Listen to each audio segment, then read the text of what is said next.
Structure of pollen grain, जो pollen grain का एक स्ट्रक्चर कैसा होता है, कैसे बनता है, वो हमने प्रीवियसली डिस्कस कर लिया। उससे पहले भी अगर हम बात थोड़ा सा प्रीवियस और लेक्चर्स पे जाए तो हमने बोला था कि एंजियोस्पर्म का, थोड़ा सा आपको रिकैप करेंगे, लिंक करना जरूरी है। एंजियोस्पर्म का जो प्लांट बॉडी है ये स्पोरोफिटिक होता है। कैसा होता है? स्पोरोफिटिक होता है, मतलब डिप्लॉइड सेल से बनता है। यही पढ़ा था, ठीक है। अभी आपने मेल जो वर्ल है, थर्ड वर्ल, जिसे अपन ने क्या बोला था, एंड्रोसियम, स्टेमेन, एंथर, ये सब बात कर लिया। और उसमें हमने ये देखा कि माइक्रोस्पोर मदर सेल मियोसिस से कैसे डिवाइड करती है और माइक्रोस्पोर बनाती है। एक्चुअली माइक्रोस्पोर टेट्राड बनाता है ना, पहले यही बनता है, जो कि कैसा स्ट्रक्चर है, हैप्लॉइड।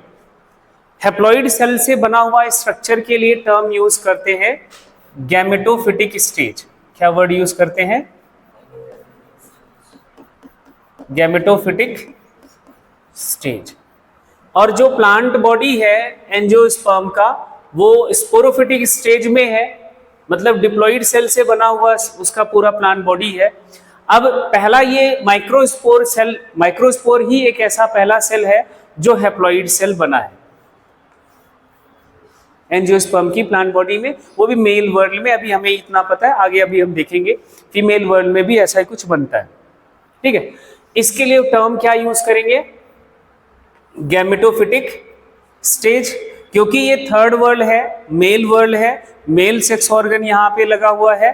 तो ये जो माइक्रोस्पोर से आपका डेवलपमेंट देखा था कल आपने कि 2 सेल्ड स्टेज बनता है, ये कल के लेक्चर में बात हुई थी।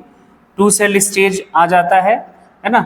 इसके ऊपर 2 लेयर्स होती है जो आज हम बात करेंगे, माइक्रोस, जिसे हम पॉलन ग्रेन कहेंगे, है ना। पॉलन ग्रेन दो के ऊपर 2 लेयर की कवरिंग होती है। ये जो 2 सेल्ड स्टेज बना था, ये कैसे सेल से बना हुआ है? हैप्लॉइड सेल्स है कि डिप्लॉइड सेल्स है? हैप्लॉइड सेल्स है। ये माइक्रोस्पोर ही डिवाइड करता है, तो ये वेजिटेटिव सेल है और ये जनरेटिव सेल है।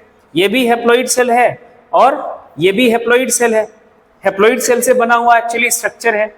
तो ये मेल गैमीट है, इसी में कहीं मेल गैमीट है, या मेल जो गैमीट बना हुआ है, ये आपका डेवलपमेंट आपने माइक्रोस्पोर 2 यहां तक का देखा हुआ था, 2 सेल स्टेज तक देखा हुआ था। तो इसके लिए एक वर्ड यूज करते हैं, डेवलपमेंट ऑफ। कई बार पूछ लिया जाता है ये डेवलपमेंट ऑफ, बोर्ड एग्जाम्स में, development of male gametophyte. Gametophyte stage का जो डेवलपमेंट है वो कैसे होता है? माइक्रोस्पोर एक बार माइटोसिस से डिवाइड, अनइक्वल माइटोसिस से डिवाइड करता है, एंड दैट एक जो इसका रिजल्ट होता है एक लार्ज सेल, एक small cell, and small cell is engulfed by the large cell, and then 2 cell stage is form. जिसे आपने क्या बोला था, यंग पॉलन ग्रेन। इसको हम क्या बोल देते हैं?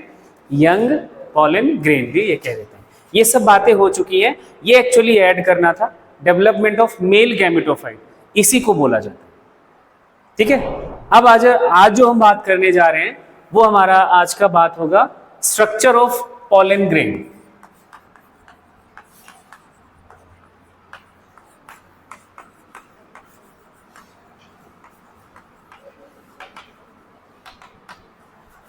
एक टिपिकल जो पॉलन ग्रेन है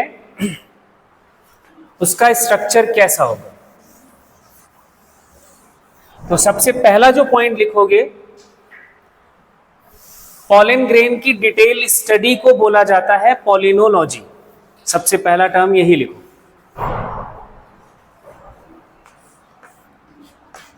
detail study of pollen grain is known as पॉलिनोलॉजी। एक टर्म तो ये याद रखना। ठीक। पॉलन ग्रेन का शेप कैसा होता है? टिपिकली इनका शेप होता है स्फेरिकल। कैसा होता है? स्फेरिकल।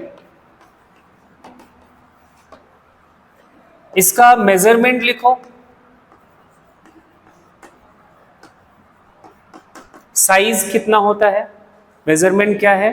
तो मेजरमेंट की जब बात आएगी तो आप लिखोगे 25 to 50 माइक्रोमीटर। क्योंकि स्फेरिकल शेप है तो हम डायमीटर के रिस्पेक्ट में बात करेंगे, माइक्रोमीटर इन डायमीटर। चलो अब इसका एक बार डायग्राम बनाया जाए, कैसा होगा, फिर आगे उसके बाद हम और डिस्कशन करेंगे।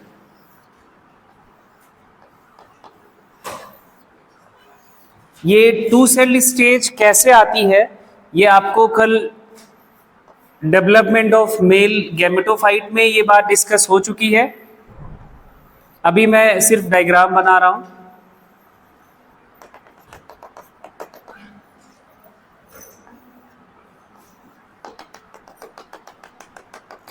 पॉलन ग्रेन के ऊपर 2 लेयर की कवरिंग होती है, 2 लेयर की कवरिंग डेवलप होती है। पहली लेयर आप बनाओगे, कलर्ड पेन का यूज करोगे तो ज्यादा ठीक रहेगा।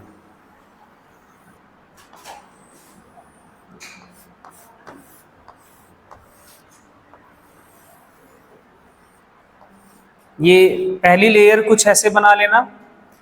दूसरी लेयर आप थोड़ा ध्यान से बनाना, ध्यान से का मतलब जैसे मैं बना रहा हूं ऐसे ही कुछ बना लेना।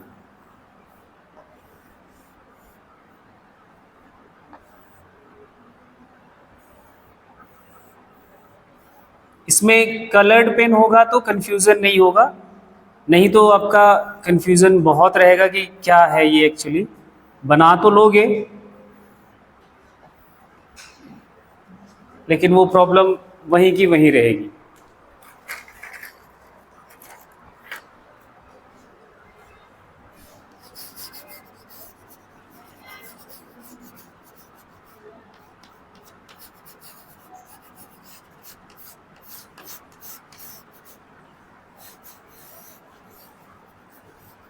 ऐसा कुछ आप बनाओगे डायग्राम। तो पॉलन ग्रेन के पास 2 लेयर की कवरिंग होती है। नेक्स्ट पॉइंट लिखोगे,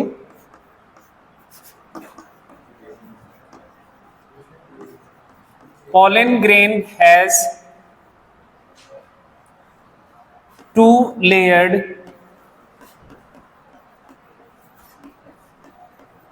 कवरिंग।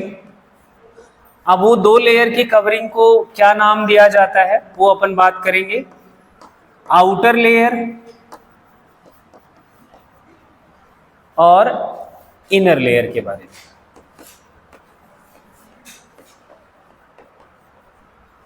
आउटर लेयर का जो नाम है, जो उसके लिए टेक्निकल टर्म यूज करते हैं, दैट इज द एक्साइन। और इनर लेयर के लिए जो टर्म यूज करते हैं वो क्या टर्म यूज करेंगे, एंटाइन। क्या वर्ड यूज करेंगे, एंटाइन। अब आप एक्साइन इसको लिखोगे और ये जो ब्लू कलर की लाइन है इसको लिखोगे आप एंटाइन।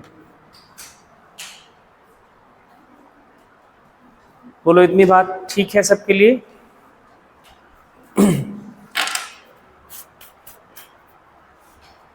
बना लिया इतना? नेक्स्ट जो पॉइंट लिखना है एक्साइन के लिए, एक्साइन थिक, रिजिड, डिसकॉन्टिन्यूअस, क्या क्या, थिक, रिजिड, डिसकॉन्टिन्यूअस, एंड इसके बाद का जो टर्म लिखने जा रहे हैं वो बहुत इंपॉर्टेंट है, एंड ऑर्नामेंटेटेड।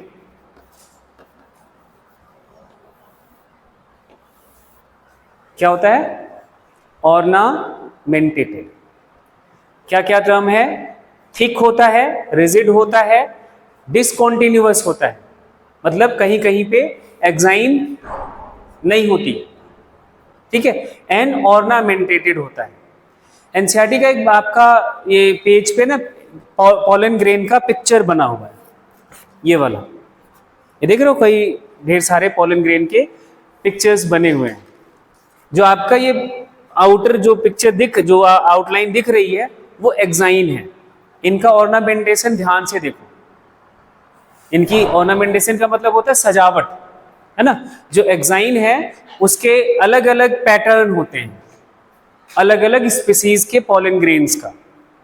सभी स्पीसीज के, या कह सकते हैं कि सभी प्लांट्स का पॉलन ग्रेन का एक्साइन एक जैसा नहीं होता, अलग अलग स्पीसीज के पॉलन ग्रेन का जो एक्साइन का ऑर्नामेंटेशन है वो डिफरेंट होता है। क्या होता है? अलग अलग होता है। हाँ, उनकी बनावट अलग अलग है तो ऑर्नामेंटेशन अलग अलग टर्म हम लिखते हैं कि भाई इस हाँ, और क्या क्या, हाँ, एक्साइन क्या वो उस स्पीसीज का कैरेक्टरिस्टिक फीचर है। ये जो ऑर्नामेंटेशन ऑफ एक्साइन है that is used as a criteria for the taxonomic classification. जो क्लासिफिकेशन करते हैं उसमें ये यूज किया जाता है एज अ फीचर कि हर इस शेप का पॉलन ग्रेन अगर मिल गया, उसका ऑर्नामेंटेशन इस टाइप का मिल गया, तो मतलब वो उसी स्पीसीज का होगा, ठीक है। तो ये ऑर्नामेंटेटेड होता है, किसका कैसा प्रॉपर्टी है? Thick, rigid, discontinuous and ornamentated. And एक पॉइंट और इसको लिख लो, कंप्लीट हो जाए। ये बना किससे होता है वो लिखेंगे, मेड अप ऑफ, बताओ भाई, मेड अप ऑफ स्पोरोपोलेनिन। किससे बना होता है? स्पोरोपोलेनिन से बना होता है एक्साइन।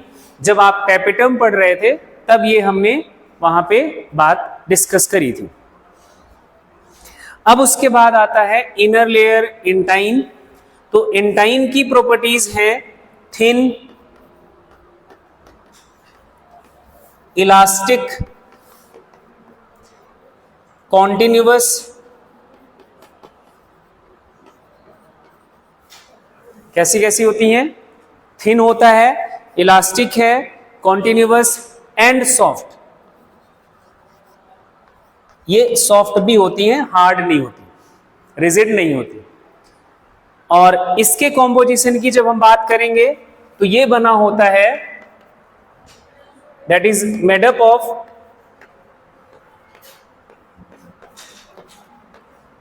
Pectin and cellulose. किससे बना है? पेक्टिन एंड सेलुलोज, या फिर इसको शॉर्ट फॉर्म में लिखा जाता है पेक्टोसेलुलोज। क्या लिखेंगे? पेक्टोसेलुलोज, इसका कॉम्पोजिशन।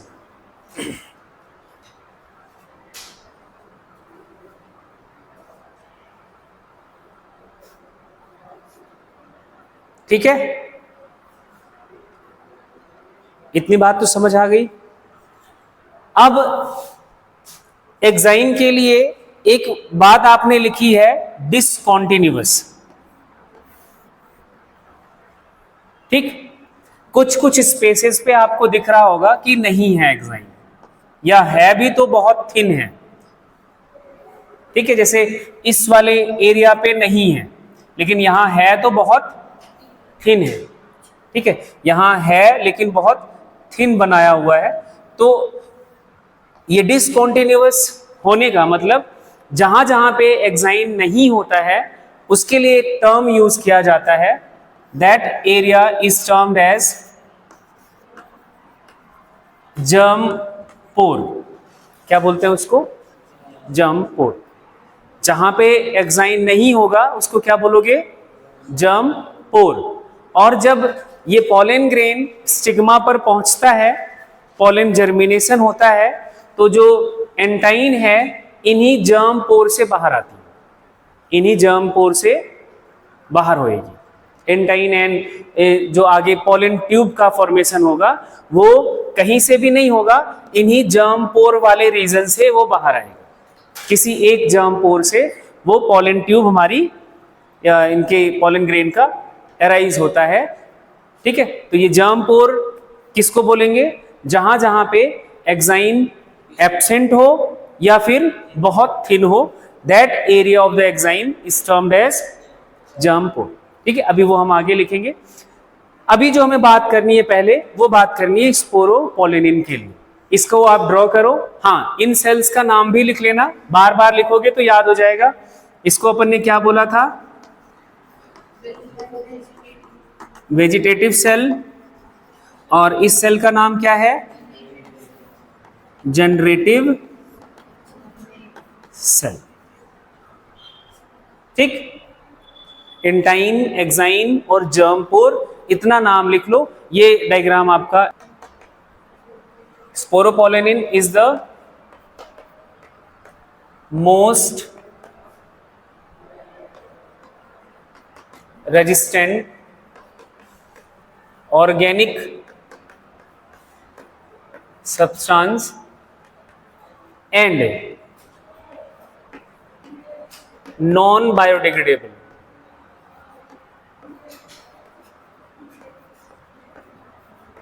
Non-biodegradable. Non-biodegradable का मतलब? हाँ जी, no enzyme can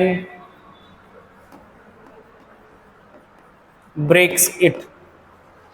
कोई भी ऐसा बायोलॉजिकल एंजाइम या एंजाइम नहीं है जो इसको तोड़ सके।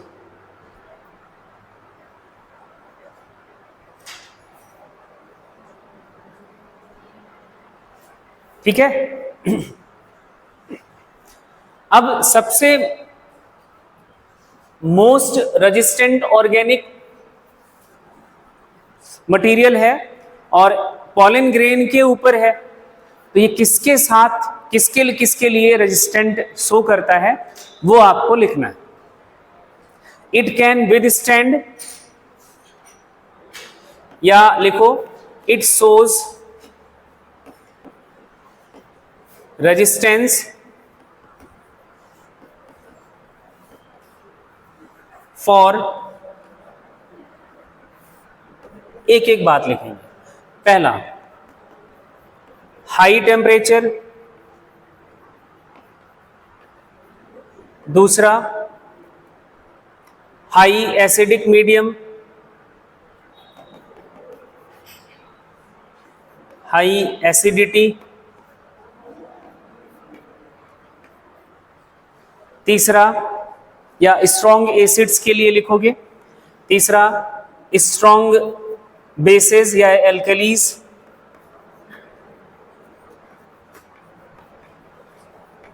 Alkali, and last one is the no enzyme can degrade it. कोई भी एंजाइम इसको डिग्रेड नहीं कर सकता। No enzyme can degrade it. कोई भी एंजाइम इसको डिग्रेड नहीं कर सकता। तो इतनी रेजिस्टेंस पॉलन ग्रेन को गिफ्टेड है। क्यों? क्योंकि इसके एग्जाइन में क्या प्रेजेंट है? स्पोरोपोलिन। तो स्पोरोपोलिन के नाते ये बहुत ज्यादा रेजिस्टेंस शो करता है। इसलिए इतनी ज्यादा रेजिस्टेंस होने के नाते, मतलब पॉलन ग्रेन हाई टेम्परेचर पे पड़ा है, कोई फर्क नहीं पड़ता, वो मरेगा नहीं। बहुत कोई स्ट्रॉन्ग एसिडिक मीडियम में गिर गया, कोई उसको घबराने की जरूरत नहीं है, क्योंकि उसके पास एग्जाइन है, उस पर उस एसिड का असर नहीं पड़ने देगा। हाई एल्कली है कोई, उस पर कोई फर्क नहीं पड़ता। किसी जैसे मान लो कि आपने पॉलन ग्रेन खा लिया आपके डाइजेस्टिव एंजाइम्स काम करेंगे, उसको डाइजेस्ट करने के लिए ब्रेक करने की कोशिश करेंगे, कोई फर्क नहीं पड़ता उसका, वो बाहर फिर निकल जाएगा।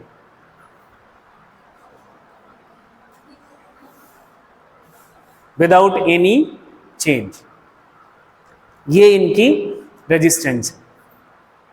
ठीक है, इस प्रॉपर्टी की वजह से पॉलन ग्रेन जो है एक बहुत अच्छा वेल प्रिजर्व्ड फॉसिल्स है।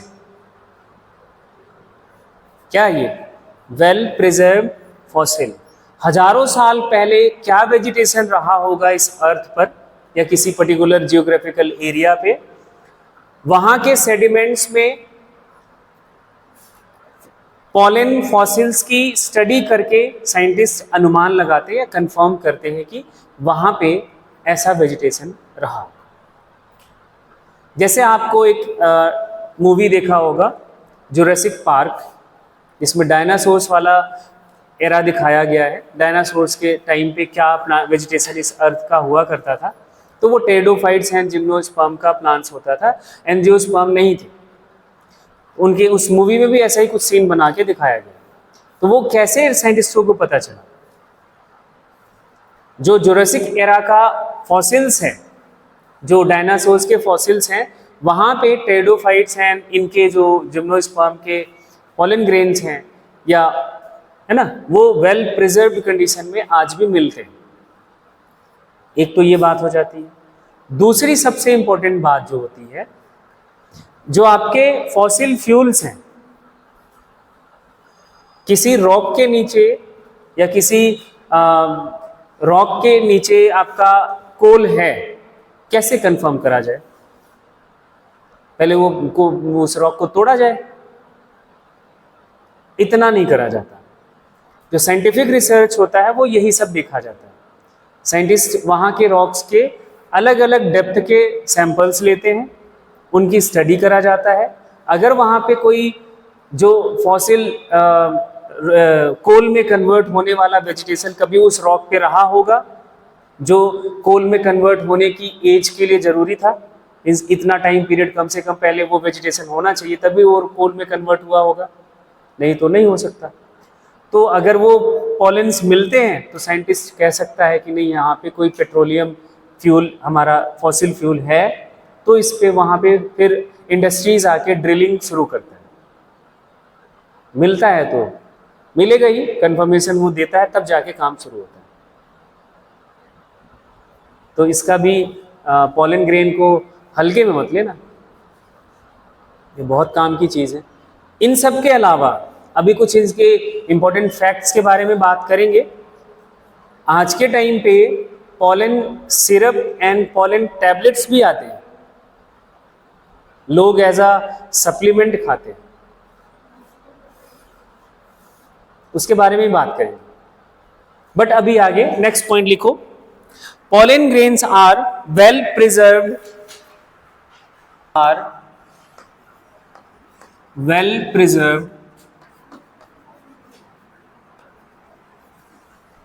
फॉसिल्स, वेल प्रिजर्व्ड फॉसिल्स हैं। क्यों हैं? क्योंकि इनके पास आपने रेजिस्टेंस देख लिया, because of the presence of sporopollenin, because of the presence of sporopollenin. Sporopollenin की प्रेजेंस की वजह से एक वेल प्रिजर्व्ड क्या है, फॉसिल्स है।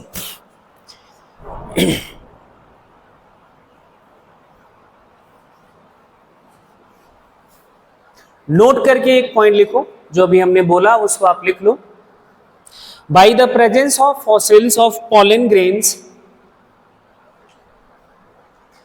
by the presence of fossils of pollen grains,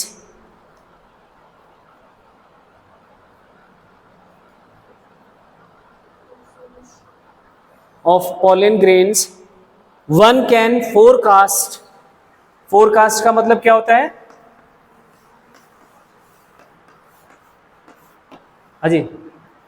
forecast अनुमान लगाया जाता है।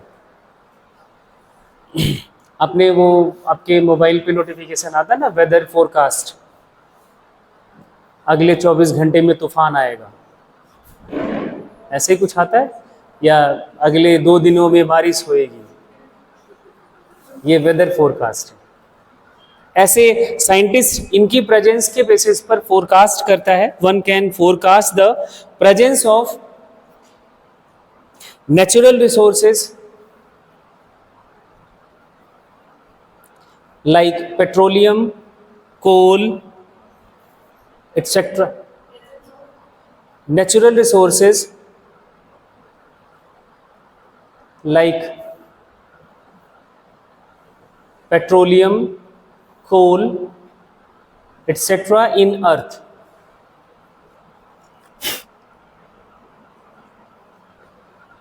ठीक है, तो ये तो बात हो गई आपके एक्साइन की कहानी खत्म।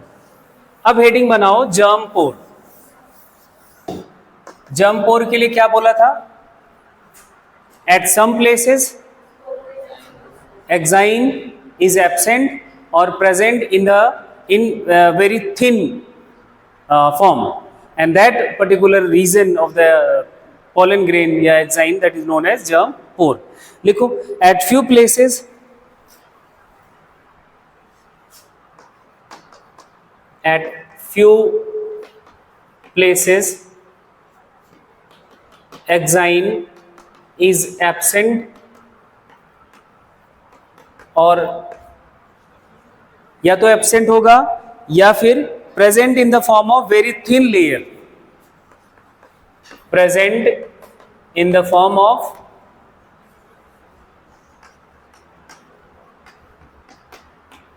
Very thin layer called germ pore। उसको क्या बोल देते हैं? germ pore बोल देते हैं। एंड इस germ pore का यूज क्या है? जब पॉलन स्टिग्मा पर पहुंच जाता है, पॉलन ग्रेन, तो पॉलन जर्मिनेशन के दौरान पॉलन ट्यूब इन्हीं germ pore से, किसी एक germ pore से बाहर आता है। हाँ, एक बात और याद रखना है, जर्म पोर का नंबर जो होता है वो भी फिक्स्ड होता है। नंबर ऑफ जर्म पोर हो सकता है जो 1 से 3 के बीच, किसी भी पॉलन में 1 होगा या फिर मैक्सिमम 3 होगा। ठीक है, नेक्स्ट एक पॉइंट लिखना, एंटाइन कम्स आउट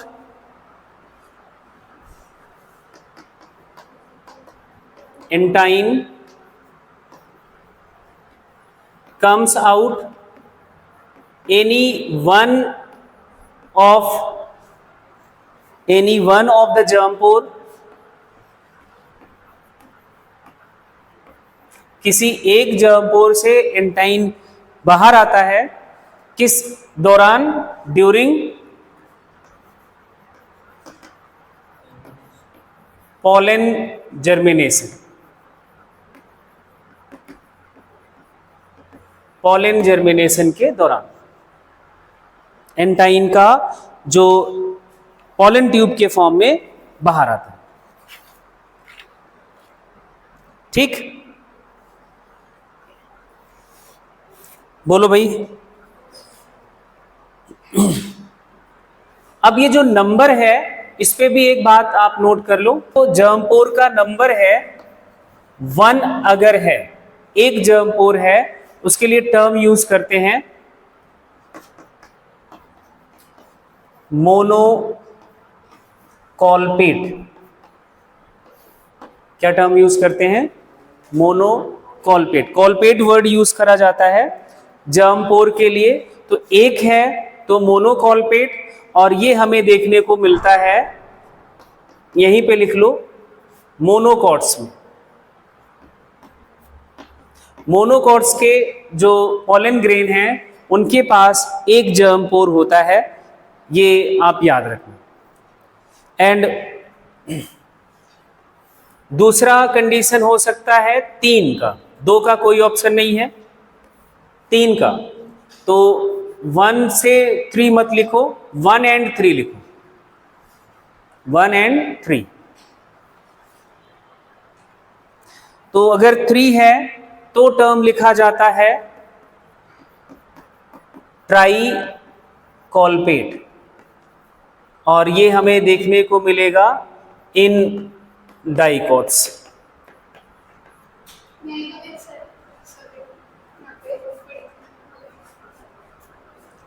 डाइकोट्स में, और डाइकोट्स का मैं बात करूं तो वो टिपिकल एंजियोस्पर्म डाइकोट ही। तो यहाँ पे आप ये भी लिख लेंगे ट्राइकॉल्पेट कंडीशन, आपको या तो यहीं पे लिख लो यहाँ, या फिर यहाँ लिख लो कैप्सुला जो था अपना as a typical angiospermic plant, वो ट्राइकॉल्पेट पॉलन ग्रेन के एग्जाम्पल है।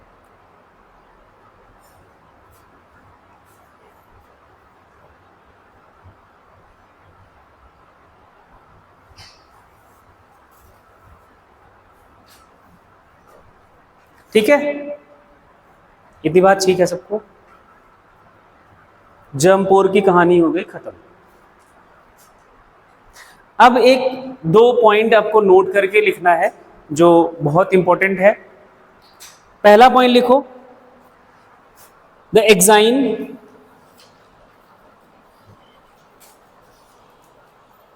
exhibits a fascinating arrays, the exine exhibits a fascinating arrays, ARRAYS, arrays of pattern and design, arrays of pattern and design। मतलब समझ आ गया? जो एक्साइन है उनमें जो उनका पैटर्न है और डिजाइन है वो काफी सुंदर दिखता है, फैसिनेट करता है पॉलन ग्रेन्स को।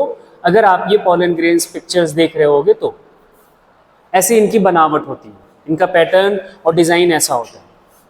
ठीक है, एक तो बात ये।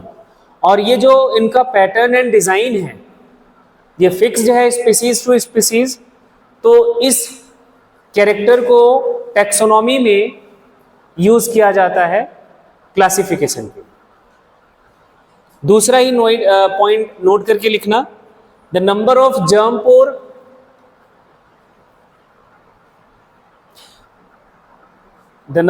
Germ pore structure and ornamentation of exine, number of germ pore, structure and ornamentation of exine is a significant feature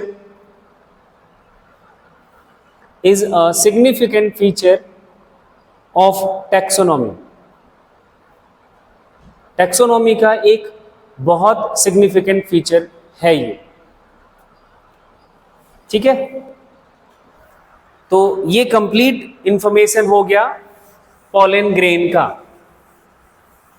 structure wise. ठीक है, बोलो भाई, इतना सबको क्लियर है?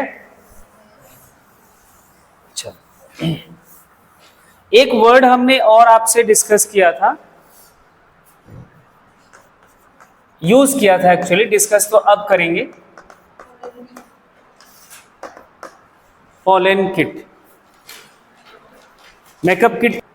Its sticky surface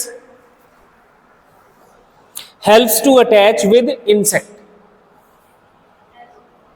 helps to attach with insects।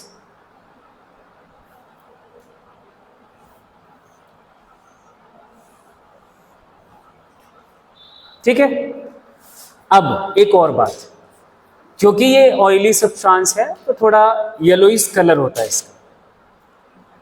मतलब जिस पॉलन ग्रेन के ऊपर पॉलन किट है उसका अपीयरेंस, क्योंकि पॉलन ग्रेन कोई सिंगल तो होगा नहीं, हजारों में एक साथ वो क्लस्टर में होता है, तो वो येलोइश कलर प्रोवाइड करता है। And it's yellow colour attracts the insects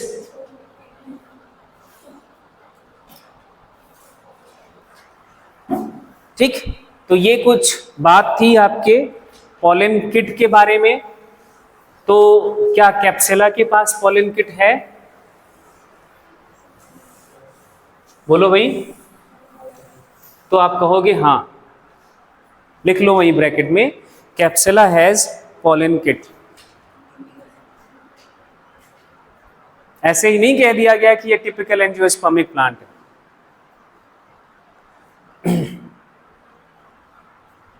तो अब आपका हो गया कंप्लीटली पॉलन ग्रेन का स्ट्रक्चर खत्म।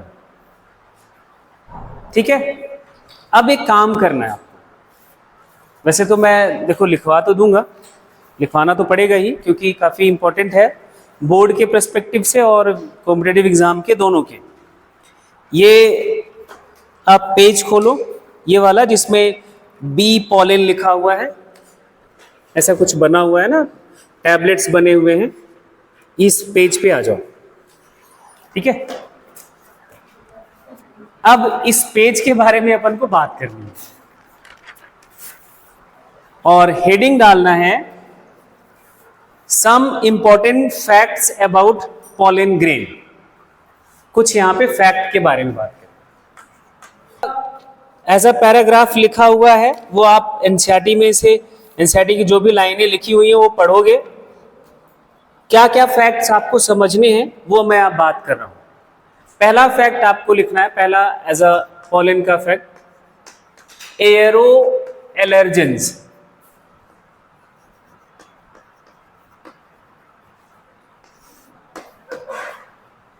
बहुत सारे पॉलन ग्रेन्स ऐसे भी होते हैं जो एलर्जी कॉज करते हैं।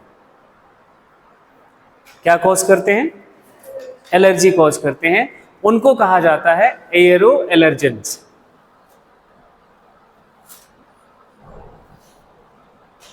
लिखो, pollen grains of many species present in air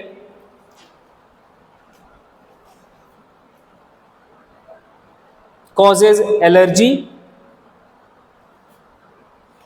and bronchial afflictions। एक तो एलर्जी का प्रॉब्लम कॉज करता है and bronchial afflictions.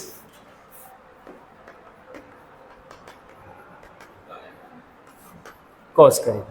Bronchial afflictions का मतलब क्या हुआ? ए डबल एफ लिखना।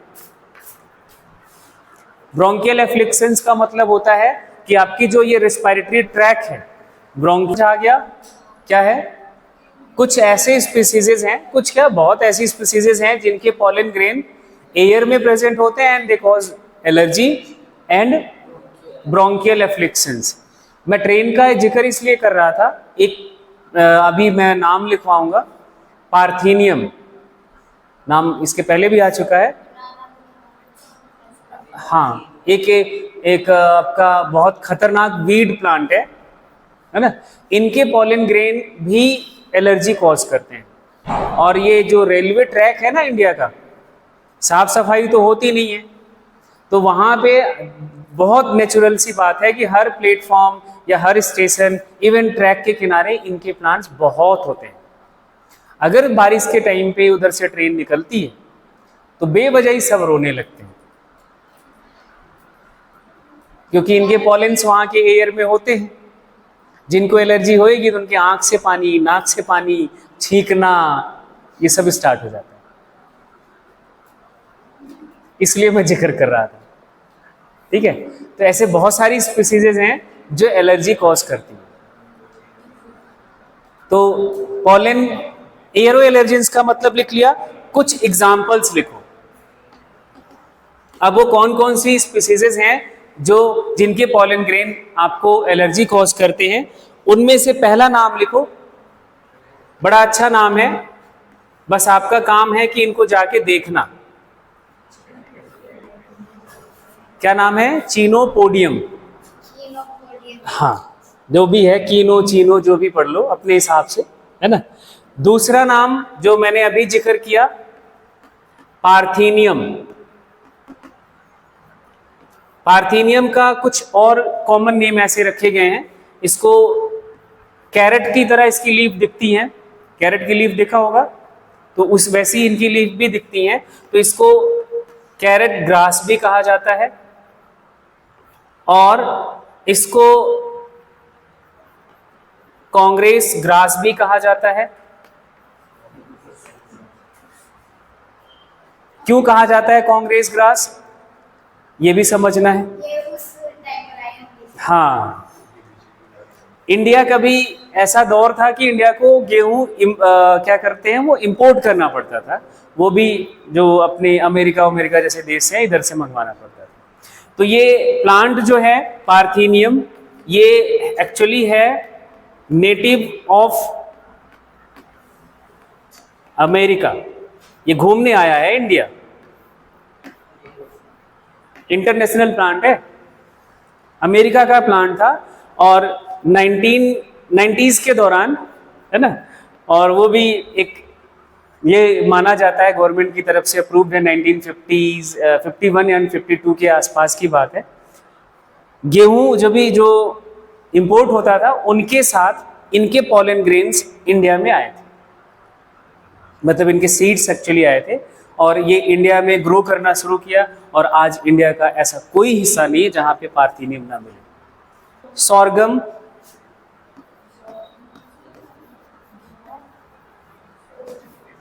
ठीक, एक और नाम लिखो एमेरेंथस,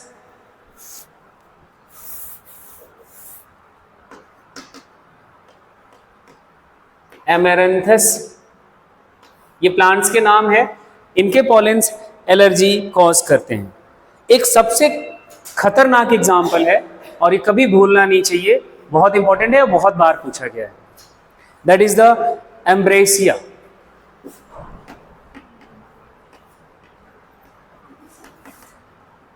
एम्ब्रेसिया, एंड इसके जो पॉलन ग्रेन्स हैं दे कॉजेज हे फीवर। ये क्या कॉज करता है, हे फीवर। और बताओ क्या हाल,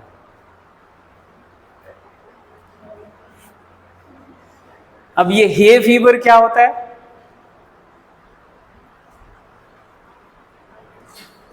आपको ये सर्दियों का टाइम जब भी स्टार्ट होता है ना, जब भी कॉमन कफ कोल्ड आता है, इसमें बहुत नेचुरल सी बात है कि नेजल फ्लो बहुत होता है,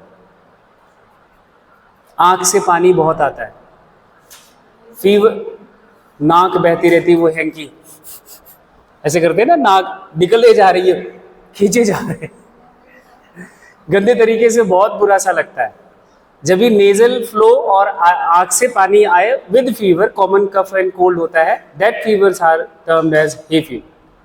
और सोचो किसी का पॉलन आपको हे फीवर जैसा कंडीशन में ला दे तो कितना खतरनाक है।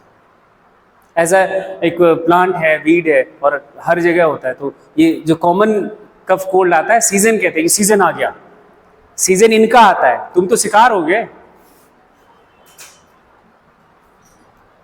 ठीक है। तो ये हे फीवर की वजह से ये बहुत फेमस है और इसको याद रखना। आगे एक बात लिखो, अच्छा एक बात आपको पता है, क्रोनिक डिजीजेस किसको कहा जाता है, शॉर्ट टर्म के लिए, और एक्यूट, एक्यूट होता है शॉर्ट टर्म के लिए, क्रोनिक होता है लॉन्ग टर्म के लिए।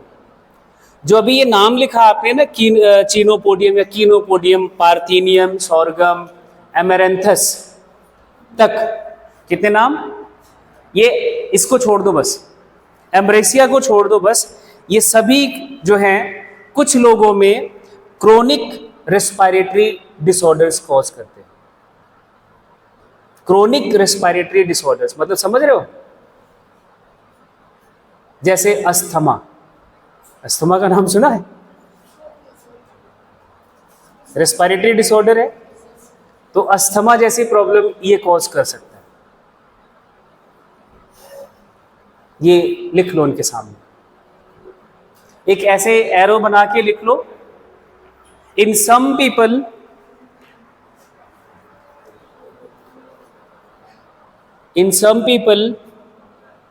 दे causes chronic respiratory disorders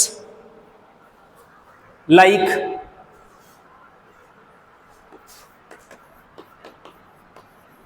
asthma,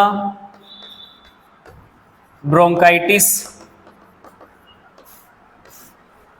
ये जरूर याद रखना.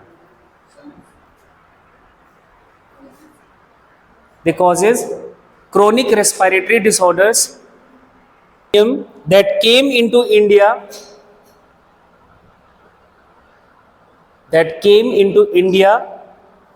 as a contaminant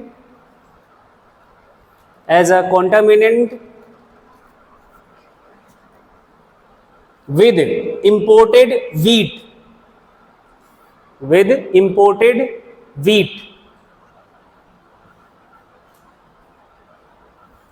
has become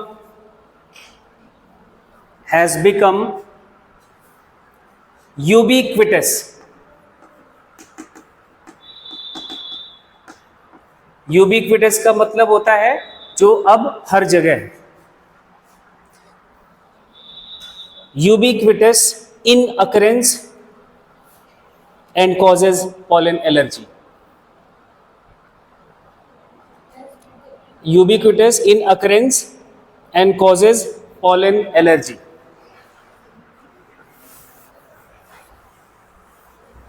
तो एरो एलर्जेंस में एक तो एरो एलर्जेंस का मीनिंग याद रखना और एग्जाम्पल के तौर पर याद रखना बहुत इंपॉर्टेंट है. एक तो एम्ब्रेसिया, दूसरा पार्थीनियम. ठीक है, एग्जाम्पल में और नाम याद रहे जरूरी है, लेकिन ये जरूर याद रखना, ये भूलना नहीं चाहिए.